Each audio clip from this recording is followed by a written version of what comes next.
Are मतलब universal gas constant, जिसे हम कैपिटल आर से डिनोट करते हैं। अब इसकी जो वैल्यू होती है वो इसके यूनिट ऑफ मेजरमेंट के ऊपर डिपेंड करती है, मतलब उस यूनिट पे जिससे आप मेज़र कर रहे हो। मतलब अगर आप प्रेशर पास्कल में लोगे, डाइन में लोगे, एटम में लोगे या बार में लोगे, तो सारे ही केसेस में हमारा जो आर की वैल्यू है वो अलग आएगी।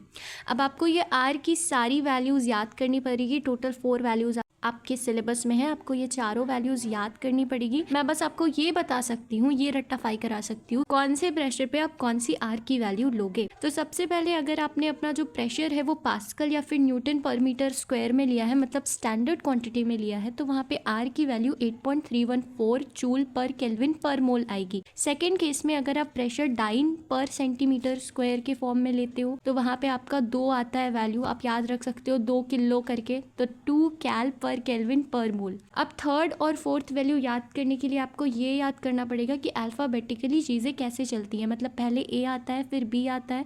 उसी तरीके से यहाँ पे ये जो दो वैल्यूज़ गिवन है 0.082 और 0.083, इनमें से सबसे पहले हमारा 0.082 आता है, तो उसके अकॉर्डिंग आप छोटे वाले को आगे रखोगे, मतलब ए वाले में रखोगे। मतलब अगर आप प्रेशर को एटम में लोगे तो आपकी वैल्यू आएगी 0.082 लीटर एटम पर केल्विन पर मोल। और यही अगर आप अपनी वैल्यू को बार में लेते हो, प्रेशर की वैल्यू को बार में लेते हो, तो आपकी आर की वैल्यू आएगी 0.083 लीटर बार पर केल्विन पर मोल।